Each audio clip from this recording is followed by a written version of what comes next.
Kesempatan sedekah jariah masih terbuka lebar. Salurkan sedekah jariah Anda melalui Bank Muamalat Indonesia 35300161716 atas nama Pondok Pesantren Tahkimus Sunnah Al-Islami, kode bank 147.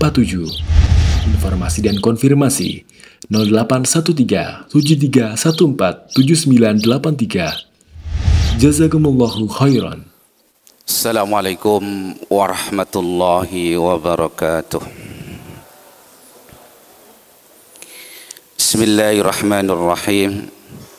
Innal hamdalillah wassalatu wassalamu ala Rasulillah wa ala alihi wa ashabihi wa man walah.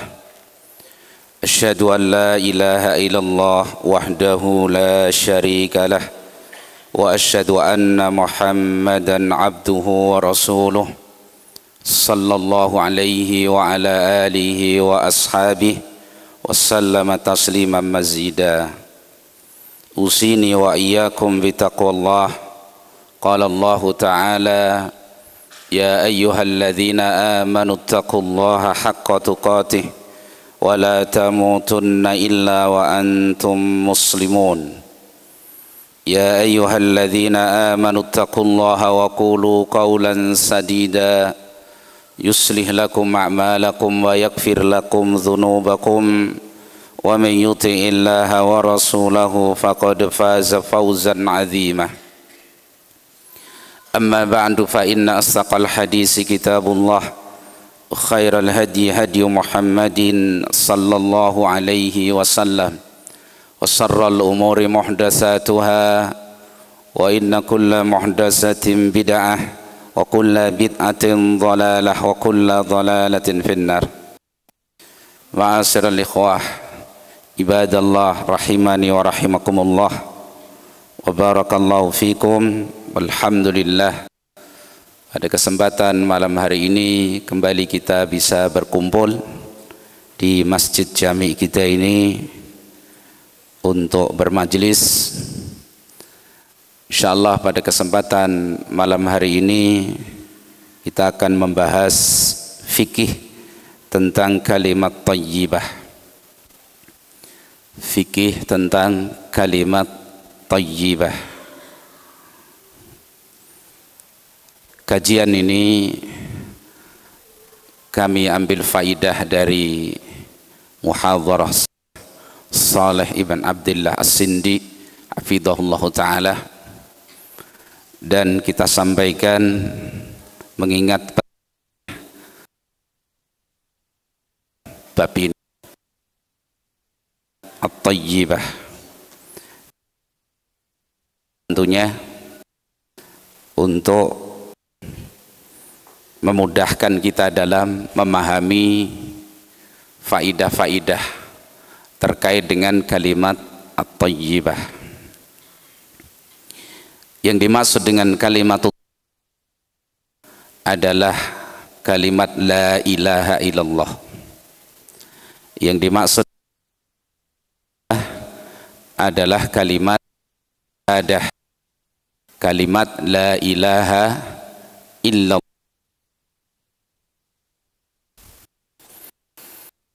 Sebagaimana Allah kalimat tersebut dengan kalimat thayyibah. Allah Subhanahu wa taala berfirman dalam surat Ibrahim,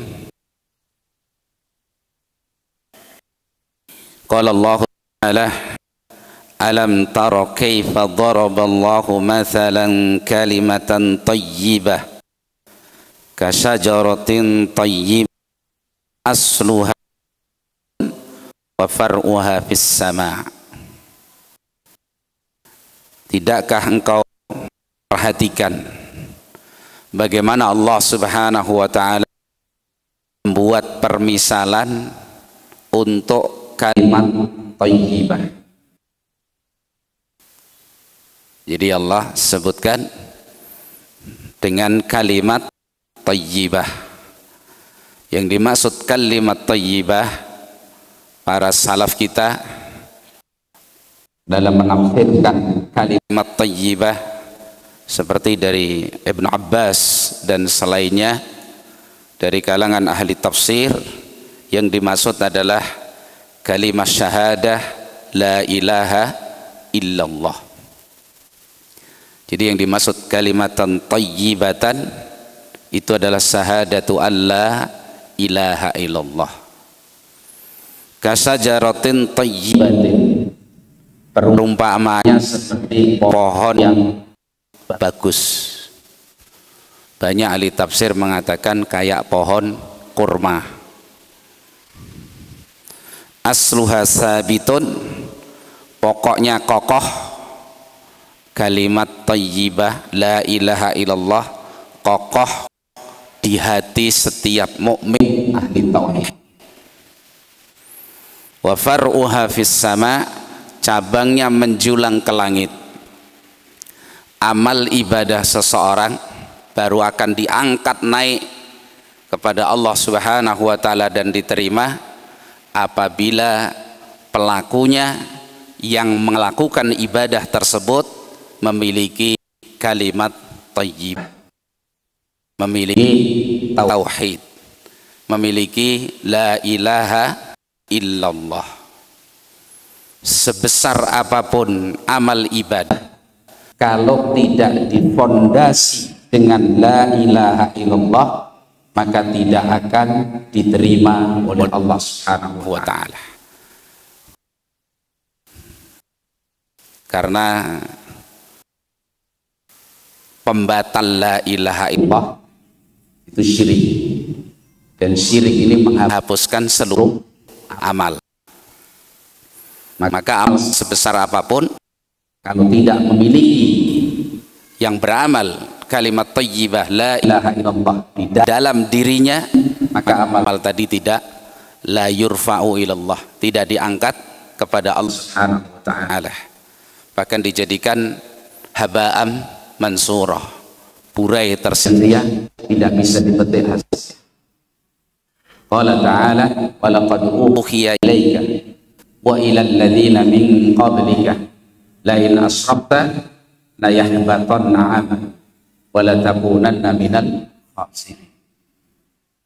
Dan sungguh telah diwahyukan kepadamu Rasulullah sallallahu alaihi wasallam dan kepada rasul-rasul sebelummu. Jadi semua rasul diberi wahyu ini. Apa isinya? La in asrafta la yahbatanna 'amaluk. Jika engkau berbuat syirik akan hapus seluruh amal. Wala takunanna minal khasirin, dan engkau akan menjadi orang-orang yang merugi. Jelas ya, maksud dari kalimat thayyibah adalah la ilaha illallah. Ini landasan, fondasi. Keutamaan kalimat ini sangat banyak, sehingga Imam Sufyan ibn Uyainah beliau mengatakan rahimahullahu ta'ala, ma an'amallahu ala abdin minal ibad ni'matan a'zama min an aqafahum la ilaha illallah. Tidaklah Allah Subhanahu wa ta'ala memberikan kepada hambanya ini satu nikmat yang lebih agung daripada Allah kenalkan mereka dengan la ilaha illallah. Ini keagungannya. Jadi nikmat yang sangat besar ketika kita dikenalkan oleh Allah la ilaha illallah, maka dijaga, dipelihara nikmat itu. Jelas ini fadilah. Dalam hadis yang dikeluarkan Imam Al-Bukhari rahimahullah ta'ala dari sahabat yang mulia Abu Dzar radhiyallahu anhu, qala Rasulullah sallallahu alaihi wasallam, ma min 'abdin qala la ilaha illallah thumma ta'ala dzalika illa dakhala al-jannah.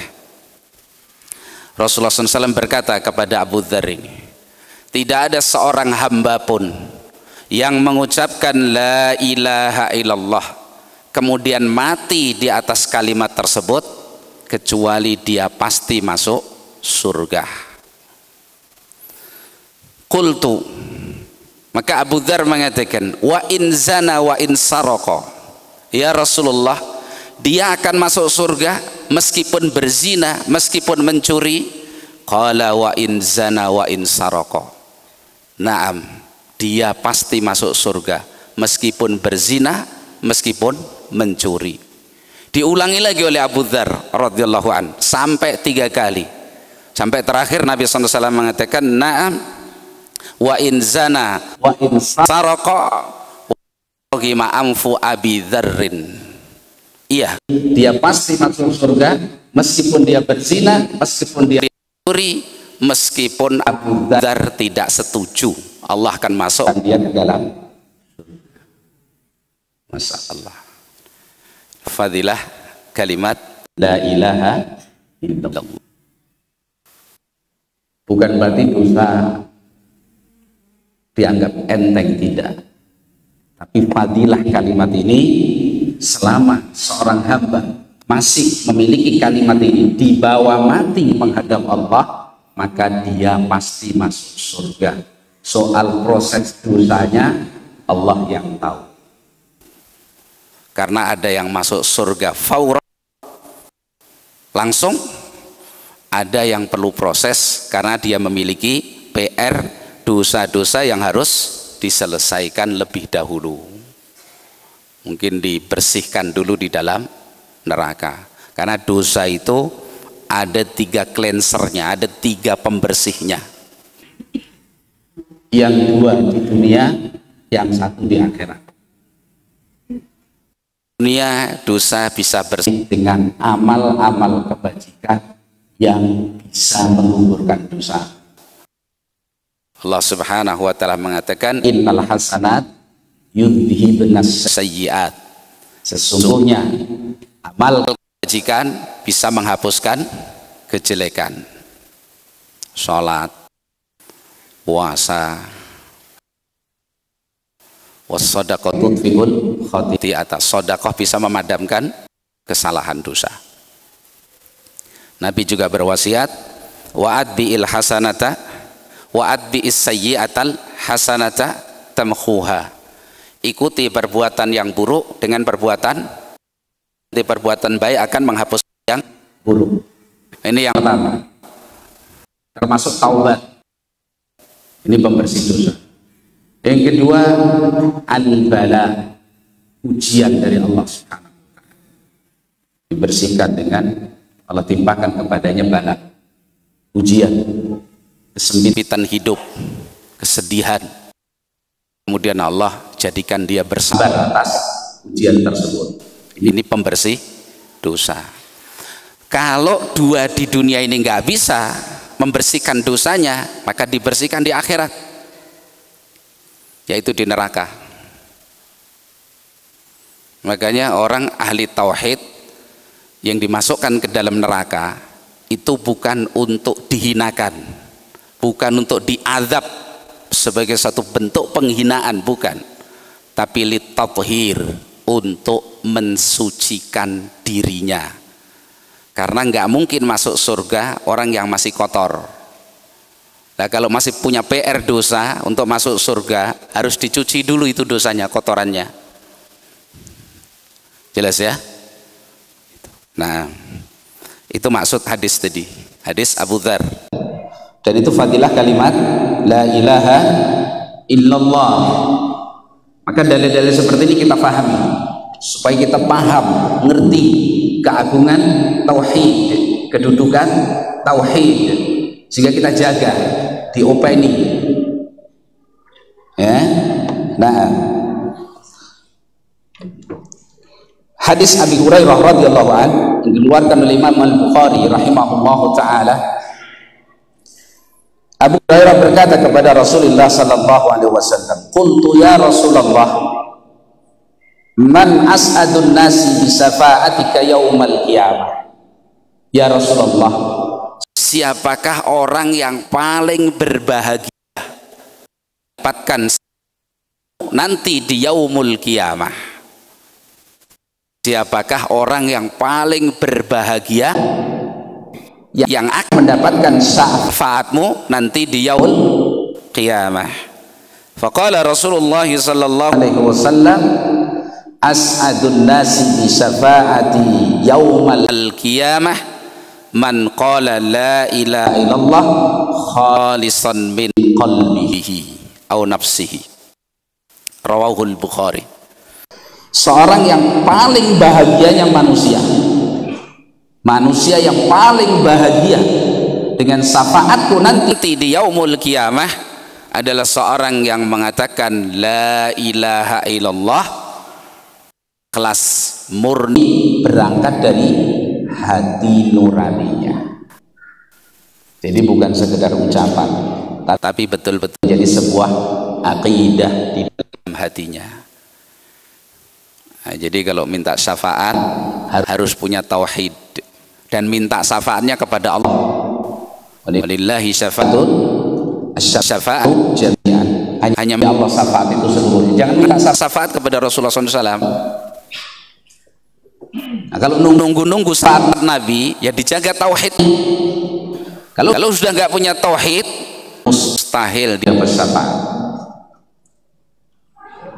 Bahkan andaikan toh dapat syafaat, nggak akan bahagia. Orang dapat syafaat Nabi tapi nggak bahagia di yaumul qiyamah. Ada Abu Thalib, paman Rasulullah sallallahu alaihi wasallam. Kata Nabi sallam, laula ana lakana fid-daril asfali minan nar. Andaikan tidak karena syafaatku, Abu Thalib berada di kerak dasar neraka. Itu. Sehingga dengan syafaat Nabi, Rasulullah SAW mengatakan, inna ahwanan nari adzabal yaumal qiyamah Abu Thalibin. Penduduk neraka yang paling ringan azabnya nanti di yaumul qiyamah itu Abu Thalib. Gimana azab penduduk neraka yang paling ringan?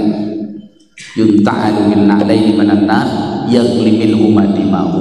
Dipakaikan dua terompah dari neraka, mendidih dengan sebab keduanya otaknya. Pakai sendal dari neraka, mendidih otaknya selama-lamanya. Bahagia? Enggak bahagia. Waliyadzubillah.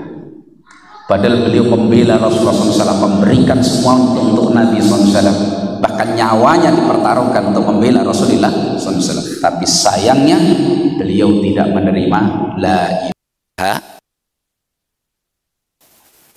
Kenapa beliau tidak menerima la ilaha illallah? Sebabnya teman, takut dihukumi menyelisihi, takut dihukumi warisan nenek moyangnya. Akhirnya aba ayyula la ilaha illallah, la ilaha illallah wa mat syirkin, dia mati di atas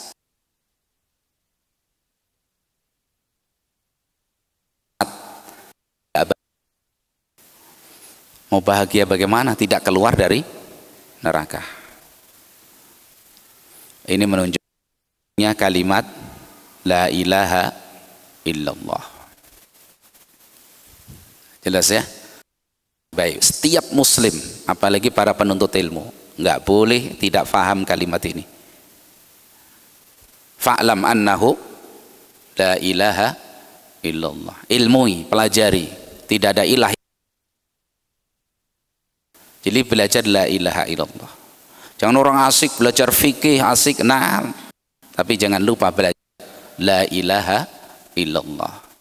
Fikih jual beli asik, masya Allah, tapi jangan lupa la ilaha illallah. Rasulullah SAW sudah di Madinah, sudah kuat, sudah memiliki negara, pasukan, turun ayat Allah surat Muhammad ini. Fa'lam la ilaha illallah. Bahwasanya tidak ada ilah, hanya Subhanahu wa ta'ala. Rasulnya aja diperintah untuk mengilmui. Bagaimana kita? Padahal beliau da'inya, beliau ahli tauhid, imamul muwahhidin, imamnya ahli tauhid, pewaris akidah bapaknya Ibrahim alaihissalam. Rasul kita yang mulia sallallahu alaihi wasallam. Maka dipelajari akidah ini. Nah, kemudian hadis Rasulullah sallallahu alaihi wasallam dalam riwayat Imam Al-Bukhari rahimahullahu taala, qala sallallahu alaihi wasallam, fa inna Allah qad harrama 'alan nari qala la ilaha illallah betagi bidzalika wajh Allah. Sesungguhnya Allah mengharamkan neraka. Keberuntungan besar. Allah haramkan neraka atas orang yang mengikrarkan la ilaha illallah, tidak titik, ya betagi bidzalika wajh Allah. Dia betul-betul tauhidkan Allah di dalam ikrarnya tadi, dia wujudkan. Maka seorang yang mulia, seorang yang betul-betul mulia adalah seorang yang berupaya memurnikan tauhidnya. Barang siapa yang bisa mempertahankan tauhidnya dengan murni, Allah haramkan atasnya neraka. Maka umat Rasulullah SAW, kita hendaknya punya harapan besar, bisa masuk surga tanpa hisab, tanpa azab. Bahkan minta sama Allah, doa.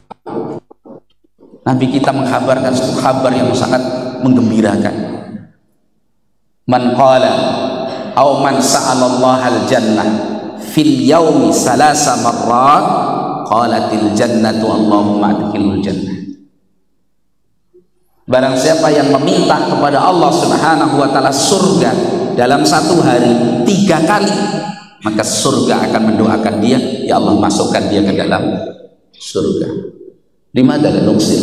Kenapa enggak kita perbanyak?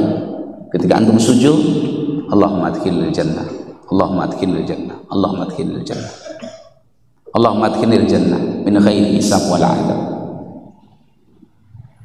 Idza sa'altumul jannah fas'alul firdaus. Nabi memotivasi seperti itu. Jika kalian minta surga, mintalah surga firdaus. Fa innaha a'lal jannah wa awsatuha. Karena firdaus itu paling tingginya tempat di surga dan di tengah-tengah surga. Doa. Dan siapa yang minta perlindungan kepada Allah dari neraka sehari 3 kali, qalatin nar Allahumma ajirhu minan nar, maka neraka akan mendoakan dia, ya Allah selamatkan dia dari neraka. Dalam riwayat Muslim, Nabi SAW menghabarkan, aqrabu ma yakunul 'abdu min rabbi wa huwa sajidun fa aksiru minad du'a fi. Paling dekatnya seorang hamba dengan Rabbnya ketika dia lagi sujud, perbanyak doa saat sujud, terutama ketika sholat sendiri, sholat sunnah di malam hari. Fa aksiru minad du'a fi sujud, berbanyak doa ketika sujud.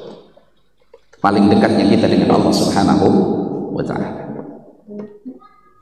Ya. Nah,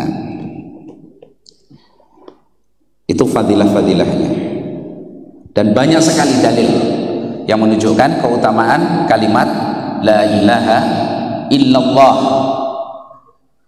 Sekali lagi mari kita mohon kepada Allah agar kita diberi taufik untuk bisa terpelihara kalimat tauhid ini dalam diri kita sampai nalqallah, kita berjumpa dengan Allah Subhanahu wa taala wa huwa radin 'anna, dalam keadaan Allah ridha kepada kita. Dijaga tauhidnya, semuanya yang ada ini difokuskan untuk menjaga la ilaha illallah.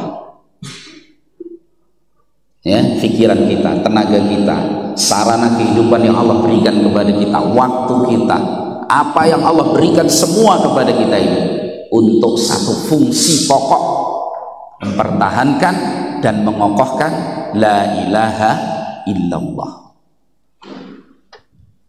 Ya. Nah,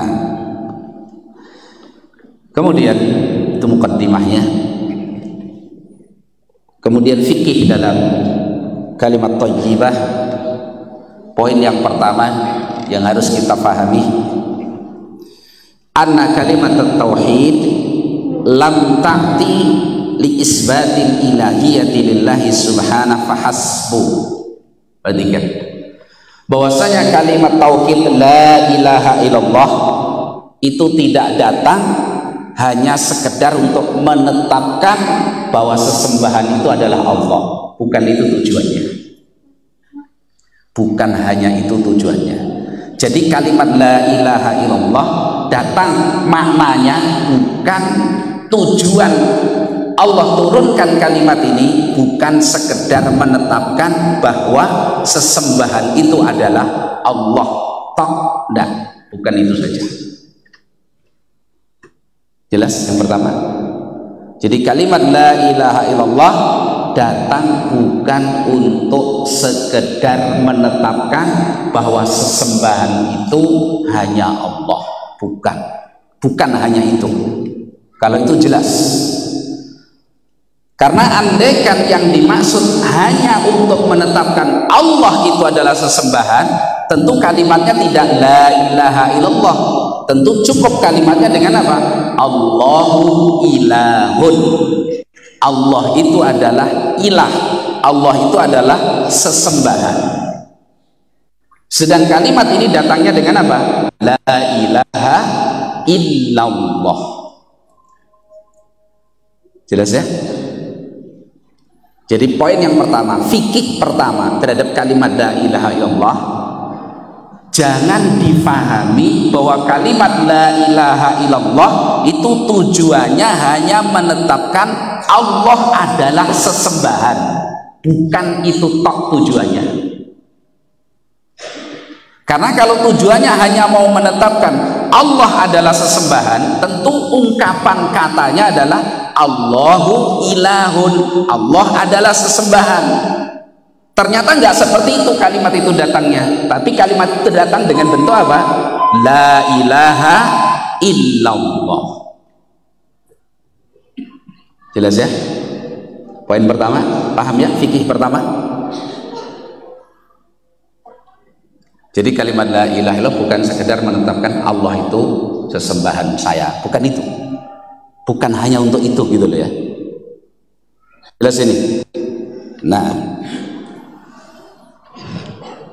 akan tetapi kalimat la ilaha illallah yang itu merupakan kuncinya Islam. Kalimat la ilaha illallah yang itu merupakan kuncinya surga. La ilaha itu kunci Islam, kuncinya surga. Maksud dari kalimat ini adalah ifradullahi bil ibadah, ay hasrul ibadati lillahi subhanahu wa ta'ala. Tapi maksud kalimat la ilaha illallah itu adalah menetapkan satu-satunya sesembahan hanya Allah subhanahu wa ta'ala. Jadi membatasi ibadah hanya untuk Allah, bukan sekedar menerangkan Allah itu sesembahan. Jelas ini? Tapi maksudnya apa? Semua ibadah itu hanya hak siapa? Hak Allah subhanahu wa ta'ala. Itu maksudnya, mengesahkan Allah dalam ibadah. Ifradullahi bil ibadah. Satu. Jadi semua ibadah yang itu ibadah, satu saat perlu kita bahas apa kaidah dalam menentukan ibadah. Setelah jelas ini adalah ibadah dengan dalil dari Al-Quran dan Sunnah, berarti yang berhak terhadap ibadah tersebut hanya siapa? Allah subhanahu wa ta'ala. Tidak boleh diberikan kepada selain Allah. Itu tujuan la ilaha illallah. Fikih pertama kita fahami, ya. Karena itu kaidahnya di sana ada penolakan, menolak, meniadakan semua bentuk sesembahan selain Allah. Itu kalimat la ilaha illallah. Semua sesembahan selain Allah itu manfiyah, ditiadakan, ditolak, tidak berhak diberi apa? Ibadah. Satu, itu namanya nafyut, penafian. Jadi menafikan semua sesembahan selain Allah. Semua yang berhak diberi ibadah dinafikan, ditiadakan, ditolak yang selain Allah. Jelas satu ya. Yang kedua, wa isbatuhu lillahi subhanahu wa ta'ala. Yang kedua, menetapkan bahwasanya ibadah itu hanya hak Allah. Jadi ada la ilaha illallah, itu tujuannya. Inilah tauhid. Tauhid itu seperti ini. Jadi membuang, meniadakan, menolak sesembahan siapapun selain Allah subhanahu wa ta'ala, baik itu malaikat, nabi, atau apapun sesembahan selain Allah, semua ditiadakan, tidak berhak untuk diibadahi. Jelas ya? Ini satu. Yang kedua, baru mengisbatkan, menetapkan satu-satunya zat yang berhak terhadap ibadah seluruh makhluk hanya Allah. Ini sederhana, tapi ini dasar yang paling dasar, pokok yang paling penting. Kenapa? Banyak orang yang mengucapkan kalimat ini, la ilaha illallah, tapi tidak paham fikih ini. Maka muncul pertanyaan kita, lu Abu Lahab, Abu Jahal, Abdullah bin Umayyah, dan tokoh-tokoh musyrikun dulu, termasuk Abu Thalib yang ditongkrongi sama Abu Jahal, kan begitu, di sisi kepalanya ketika nazak sakaratul maut. Begitu Nabi mentalkin, ya ammi kul la ilaha illallah, wahai pamanku ucapkan la ilaha illallah. Lah Abu Jahal itu mentalkin juga, wahai Abu Thalib, apa kamu benci dengan agama nenek moyang? Rasul mentalkin, Abu Jahal juga mentalkin, sampai akhirnya apa Abu Thalib? Aba yaqula la ilaha illallah wa mata ala syirki. Dia enggan mengucapkan la ilaha illallah dan mati di atas kesyirikan. Kenapa sih kok sedemikian alotnya? Wong suruh mengucapkan la ilaha illallah saja kok enggak mau. Mending perang, mending harus berlawanan dengan saudara sendiri sampai terjadi perang Badar, perang Uhud, dan peperangan-peperangan yang lain. Kenapa? Karena mereka faham bahwa pada kalimat la ilaha illallah itu ada penolakan dari semua sesembahan selain Allah dan menjadikan ibadah hanya milik Allah. Itu yang mereka nggak mau. Sementara orang hari ini nggak paham. Kadang ratusan ribuan mengucapkan la ilaha illallah, fasih. Habis itu ke kuburan minta. Habis itu ya Syekh Fulan aghisi, unsurni. Habis itu memberikan sembelihan korban untuk selain Allah. Nggak paham. Nanti ada uzur apa enggak berikutnya. Jelas ya? Ini tujuan la ilaha illallah. Maka ahli tauhid itu nggak pernah memberikan ibadahnya kepada selain Allah. Nggak ada muslim ahli tauhid kok berdoa kepada selain Allah. Haji, aneh itu. Nggak ada dalam sejarah.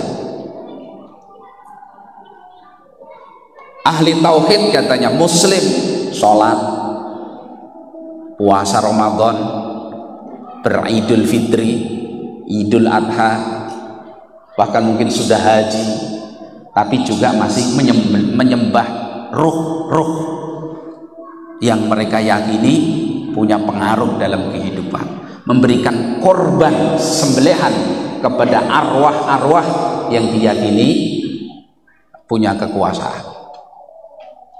Ada itu muslim seperti itu? Enggak ada. Berarti bukan muslim. Bukan muslim. Apa arti tauhid?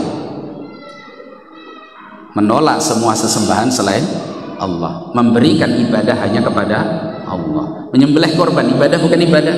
Ibadah. Diberikan kepada selain Allah. Ini tauhid apa syirik? Syirik. Jelas ya? Nah, karena itu rumusnya la tauhida illa bijtima'i asy-syai'aini al-'azimaini an-nafyi wal isbat. La tauhida illa bijtima'in nafyi wal isbat. Tidak ada tauhid kecuali dengan berkumpulnya penafian, yaitu penolakan semua sesembahan selain Allah, dan berkumpul padanya isbat, penetapan satu-satunya sesembahan hanya Allah.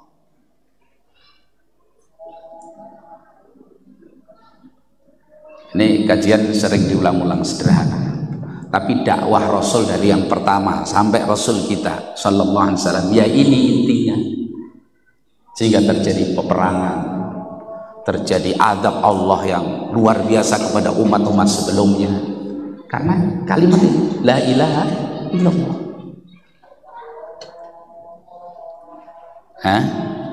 Nah,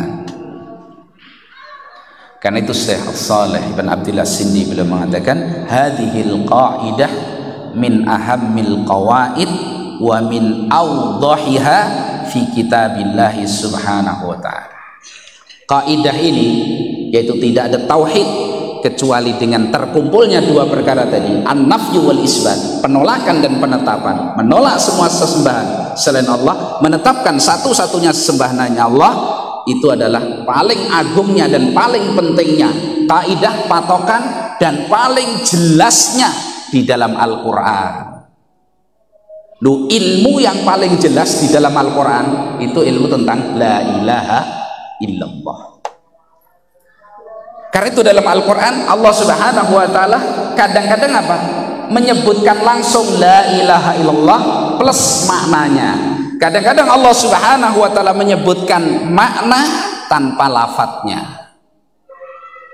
Karena itu ulama ketika misalkan membawakan ayat famay yakfur bit-taghut wa yu'min billah faqad istamsaka bil urwatil wuthqa lam fisama laha, ulama kita mengatakan wa fihi makna la ilaha illallah, wa fihi ay fi hadzal lafaz makna, terkandung makna la ilaha illallah. Kenapa? Karena lafadznya bukan la ilaha illallah, tapi maknanya adalah makna la ilaha illallah. Nah, kalau ini ilmu yang paling jelas, paling ilmiah, paling mudah, paling banyak di dalam kitabullah, bagaimana seorang muslim beruzur?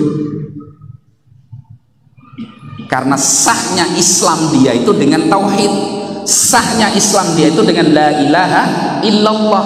Amal dia itu baru bisa terangkat kepada Allah kalau memiliki la ilaha illallah. Kalau ini batal, nggak ada lagi tauhid.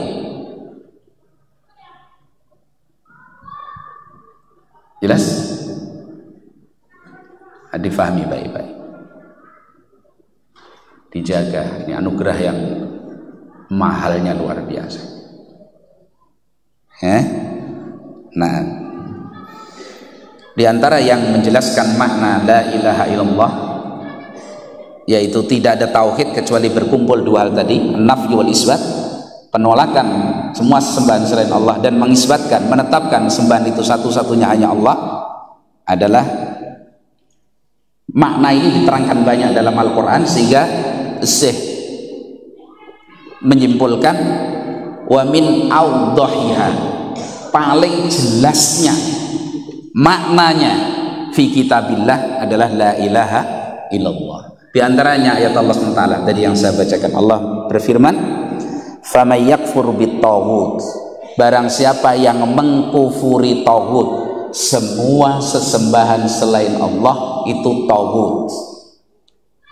Semua sesembahan selain Allah itu taghut.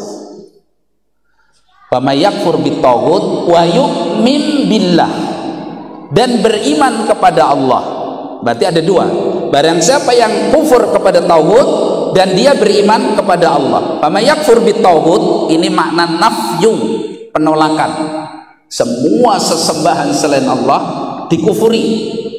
Wa yu'min billah, dan hanya beribadah kepada satu-satunya zat yang berhak diibadahi, yaitu Allah. Pada ayat ini tersimpan makna la ilaha illallah. Maka Allah katakan faqad istamsaka bil urwatil wuthqa lan fisama laha. Berarti dia sudah berpegang dengan buhul tali yang sangat kokoh yang tidak akan terurai. Urwatul wuthqa la ilaha illallah. Jelas ya? Ini satu ayat barusan. Dalam ayat yang lain Allah Subhanahu wa taala menyatakan, wa idz qala Ibrahimu li abihi wa qaumihi, dan ingatlah ketika Ibrahim berkata kepada bapaknya dan juga kepada kaumnya, innani bara'um mimma ta'budun, sesungguhnya aku berlepas diri dari semua yang kalian ibadahi. Itu makna la ilaha. An-nafyu, penafian. Innani bara'um mimma ta'budun, sesungguhnya aku berlepas diri dari semua yang kalian ibadahi. Ini makna apa? La ilaha, tidak ada ilah, semua ditolak sembah. Jelas? Ayatnya jelas ya? Maka ulama mengatakan terhadap ayat tersebut fihi makna la ilaha illallah. Pada ayat ini ada makna la ilaha illallah, karena lafadznya bukan la ilaha illallah, tapi maknanya terkandung di dalamnya.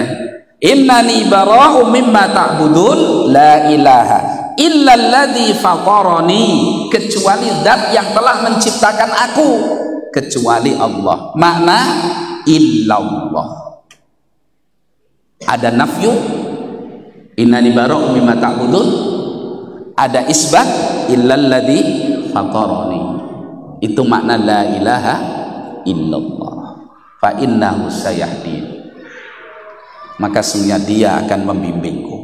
Allah Subhanahu wa taala. Jelas? Ini sangat jelas di dalam Al-Qur'an ayat-ayat seperti ini. Begitu banyak yang menerangkan tentang apa? Tauhid. Bahkan hadis-hadis Rasulullah SAW sangat gamblang, sangat jelas menerangkan kalimat la ilaha illallah. Makanya ketika sudah mendengar Islam, sudah dengar dakwah Nabi dengan bahasa yang bisa kita pahami, cukup. Nggak boleh lagi dia memberikan ibadah kepada selain Allah.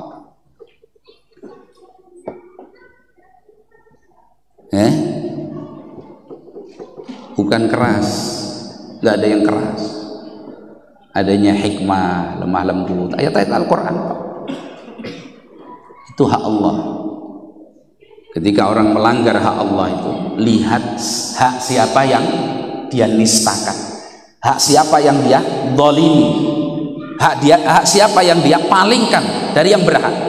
Hak Allah Rabbul Alamin Jalla Jalaluh, yang memberikan kehidupan, memberikan sarananya dan mencukupi semuanya.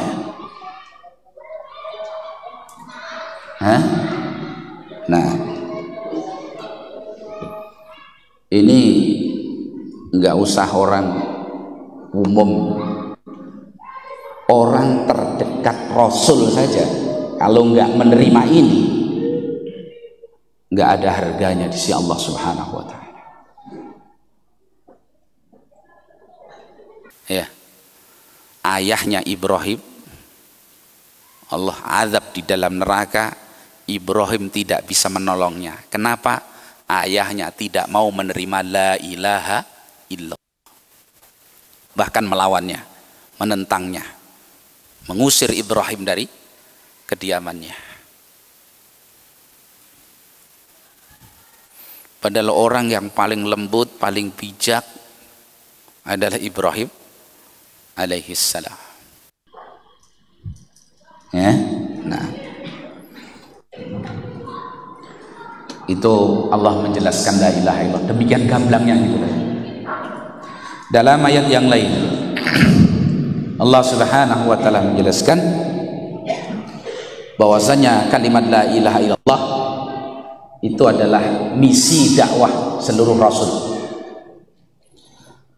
Qala Allah Ta'ala, "Wa laqad ba'atsna fi kulli ummatin rasulan an i'budullah wajtanibut taghut." Dan sungguh kami telah mengutus pada setiap umat seorang rasul. Pada mereka, setiap umat itu rasul. Apa misi pokok dakwah setiap rasul tadi? An i'budullah, sembahlah oleh kalian Allah. Ini isbat. Wajtanibut taghut, jauhilah tauhid, semua sesembahan selain Allah. Jadi misinya apa? La ilaha illallah. Pada kalimat ani'budullah wajtanibut tauhid fihi makna la ilaha illallah. Pada ayat Allah ini tersimpan makna la ilaha illallah. Kalau kita baca surat Al-A'raf misalkan, ketika Nabi SAW membawakan dakwah masing-masing rasul, setiap rasul itu berkata kepada kaumnya, ya qaumi i'budullaha ma lakum min ilahin ghairu.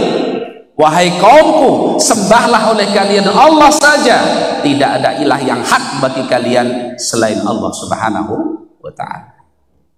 Semua rasul begitu. Dari rasul yang pertama Nuh alaihissalam, terus disampaikan oleh Allah, diberitakan oleh Allah, dikhabarkan oleh Allah dalam Al-Quran. Ini Allah paling jelasnya makna la ilaha illallah. Kalau kita ngerti hukum membaca doa istiftah dalam sholat, kalau kita ngerti bagaimana hukum melafadzkan niat sholat, ngerti, berpolemik, berdebat misalkan begitu, tapi kok kita sampai nggak ngerti itu makna la ilaha illallah, udzur apa lagi? Lebih jelas mana makna la ilaha illallah daripada hukum melafadzkan niat? Nisab zakat kita ngerti, harta yang harus dizakati itu jenisnya apa kita ngerti, berapa nisabnya, berapa persen harus dizakati kita ngerti misalkan. Kok sampai nggak ngerti la ilaha illallah? Padahal lebih jelas mana penjelasannya? Lebih jelas la ilaha illallah. Jelas ya? Nah, Allah juga berfirman tentang perintah Allah kepada Rasulnya sallallahu alaihi wasallam untuk mengajak ahli kitab kepada tauhid, kepada la ilaha illallah. Allah mengatakan, "Qul ya ahlal kitab ta'alau ila kalimatin sawa'im wa bainakum." Allah, wahai ahlul kitab, Yahudi, Nasrani, itu menunjukkan mereka tidak di atas tauhid, musyrikun mereka itu, ya. Maka diseru, ta'alau ila kalimatin sawa'im bainana wa bainakum, kemarilah kalian, saya ajak kalian kepada satu kalimat, nggak banyak, kalimatin, satu, sawa'im bainana wa bainakum, yang kalimat ini akan sama untuk kita dan untuk kalian, sama antara kami dengan kalian, sama kalimat ini. Apa isi kalimat ini? Alla na'budu illallah wa la nusyrika bihi syai'an wa la yattakhidha ba'dan min dunillah fa in tawallaw faqulu syahadu bi anna muslimun. Kita tidak beribadah kecuali hanya kepada Allah, la ilaha illallah. Ini dakwah Nabi kepada ahli kitab. Jangan malah ittihad bainal adyan, mau menyatukan agama, dicari sisi samanya, ditoleransi perbedaannya, padahal perbedaan ini perbedaan yang paling mendasar, nggak bisa ditoleransi. Bagaimana syirik mau dikumpulkan dengan tauhid? Malakum kaifa tahkumun, bagaimana kalian menetapkan hukum? Jelas ya.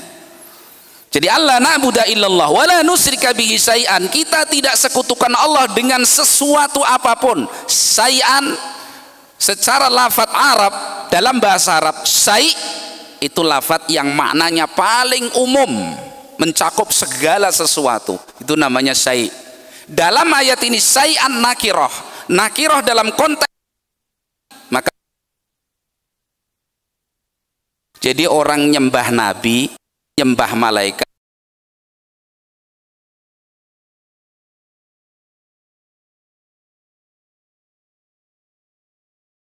jadi nilainya itu dari memberikan ibadah kepada selain Allah, bukan siapa yang diibadahi.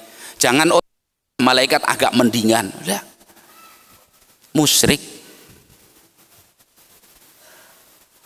Jelas ya? Nusyrika bihi syai'an wa la yattakhidha ba'duna ba'dan arbaban min dunillah, dan sebagian kita tidak mengangkat lain sebagai arbaban min dunillah. Kalimat arbaban jamak dari Rabb dalam ayat ini maknanya alihatan. Jadi bukan tauhid rububiyah tapi tauhid uluhiyah. Arbaban sebagaimana ayat Allah Subhanahu wa taala, aya'murukum an tattakhidul malaikata arbaba. Aya'murukum an tattakhidul malaikata arbaba. Apa mungkin dia memerintah kalian untuk menjadikan malaikat sebagai arbaba? Arbaba dalam ayat ini adalah alihatan, ilah. Sebagaimana ayat Allah Subhanahu wa taala, ittakhadhu ahbarahum wa rubbanahum arbaban min dunillah. Mereka orang-orang Yahudi, orang-orang Nasrani mengangkat pendeta mereka, ahli ibadah mereka, arbaban ay alihatan. Bukan rububiyah, itu uluhiyah, min dunillah. Jelas?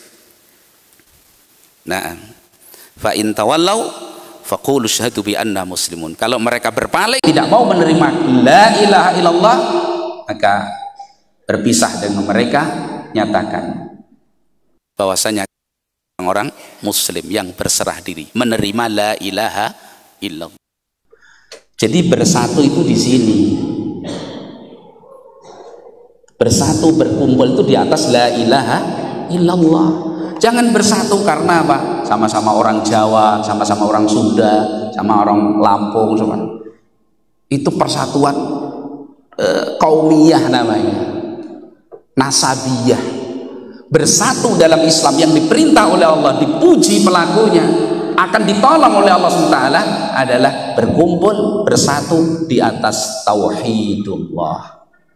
Ta'alau ila kalimatin sawa'in bainana wa bainakum alla na'budu illallah wa la nusyrika bihi syai'an wa la yattakhidhu ba'duna ba'dan arbaban min dunillah. Kalau nggak mau di atas ini, ya sudah, aqulu syahadu bi anna muslimun.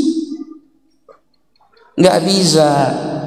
Ini Islam, ini ajaran kekufuran, ajaran kesirikan dikumpulkan jadi satu. Nggak bisa. Bagaimana orang beribadah kepada Allah saja dan tidak berbuat syirik, mau dikumpulkan orang yang beribadah kepada selain Allah dan setiap saat berbuat syirik? Bisa berkumpul? Nggak bisa. Kita nggak bisa berkumpul dengan kesyirikan. Harus ada nafyu, harus ada isbat, harus ditolak kesyirikan, ditetapkan untuk Allah Subhanahu wa ta'ala. Ya, ini makna yang pertama. Tadi ayat tadi sudah kita bacakan. Saya bacakan satu hadis yang, dan ayat begitu banyak sekali ya. Satu hadis yang sangat agung. Pahami hadis ini baik-baik. Untuk hadis ini menerangkan kapan seorang itu jadi ahli tauhid yang tulen. Hadis diriwayatkan oleh Muslim dalam sahihnya.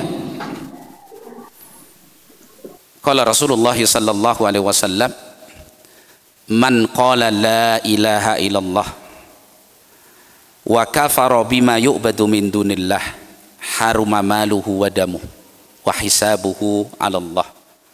Barang siapa yang mengucapkan la ilaha tidak titik, belum cukup. Baru apa? Wa kafara bima yu'badu min dunillah, dan dia mengkufuri, mengingkari, menolak segala yang diibadahi dari selain Allah Subhanahu wa taala. Baru apa? Haruma maluhu wa damu, baru darah, jiwanya dan hartanya terjaga, baru jadi muslim ahli tauhid. Hasabu Allah, urusan batin dia urusan kepada Allah Subhanahu wa taala.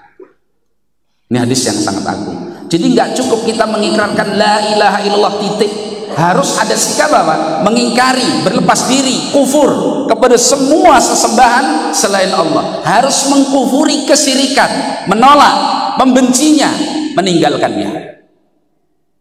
Kalau belum seperti itu belum cukup. Di sana ada faidah yang sangat bagus disebutkan oleh Syekh Muhammad At-Tamimi dalam kitab At-Tauhid ketika beliau menyebutkan hadis ini.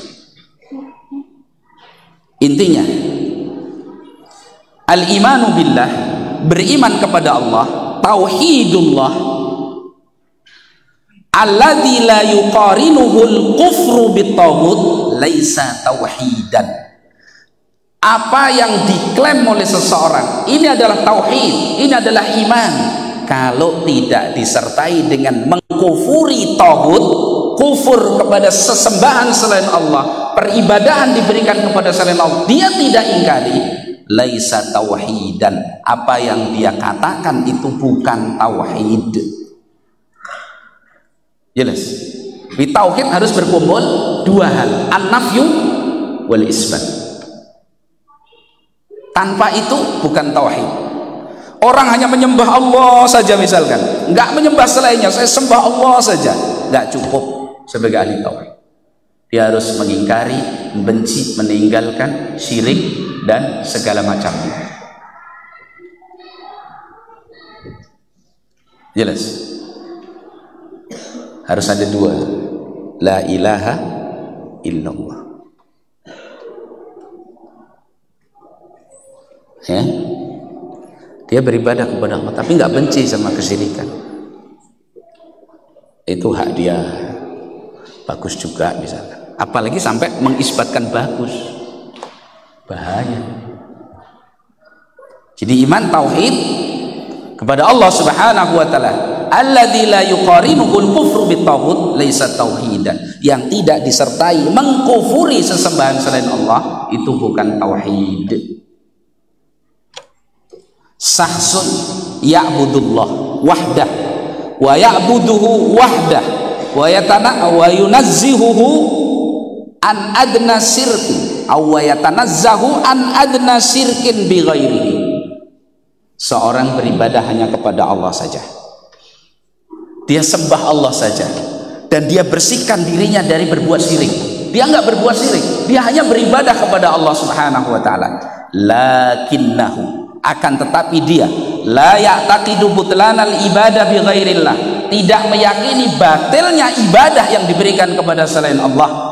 Wala ya'taqidu, dan tidak meyakini anna man abada ghairallah faqad kafar, tidak meyakini bahwa orang yang beribadah kepada selain Allah berarti dia telah kafir, musyrik.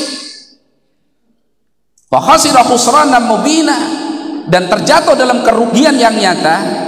Innahu ma jaa'a bitauhid, berarti dia belum datang dengan tauhid, berarti dia belum mentauhidkan Allah. Jelas.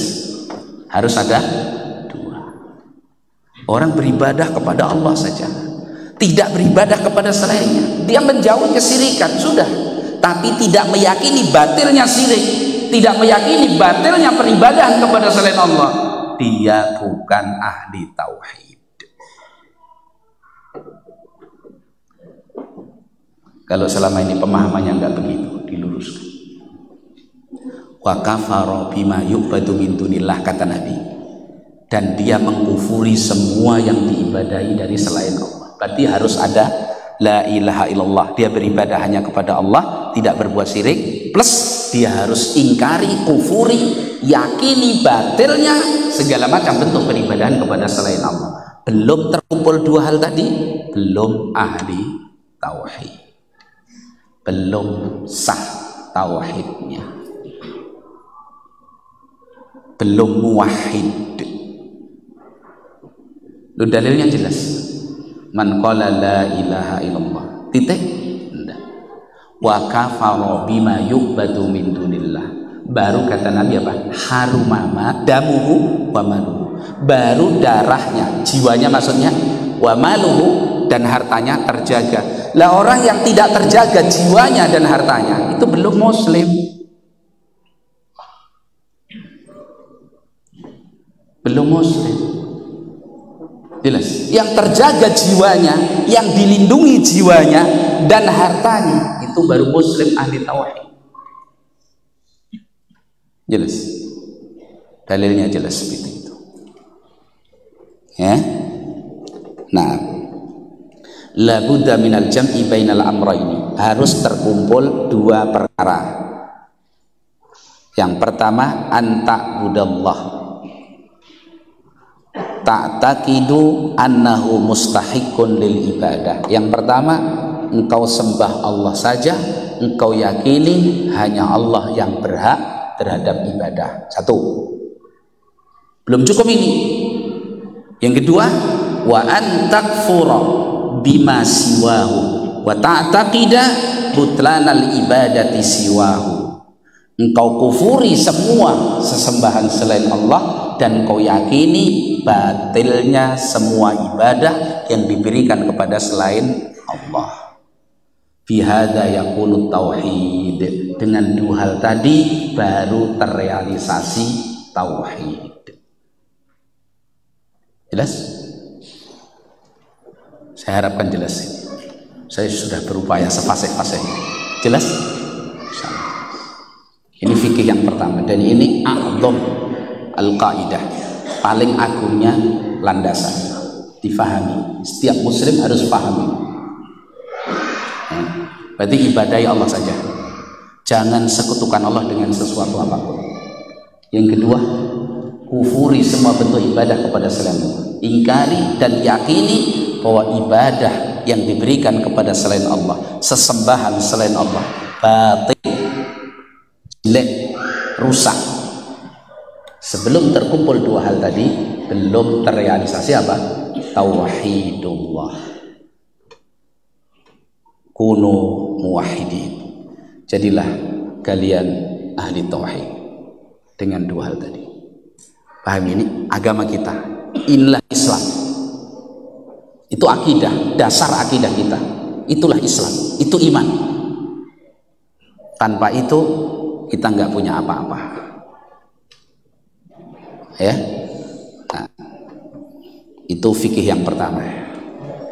Waktunya kayaknya cukup untuk sementara. Insyaallah nanti kita lanjutkan fikih yang kedua pada pertemuan yang berikutnya. Bi'aunillahi subhanahu wa ta'ala. Wa sallallahu wasallam wa baraka ala nabiyyina Muhammadin wa ala alihi wa sahbihi ajma'in. Subhanakallahumma wa bihamdik asyhadu an la ilaha illa anta astaghfiruka wa atubu ilaik. Assalamualaikum warahmatullahi wabarakatuh.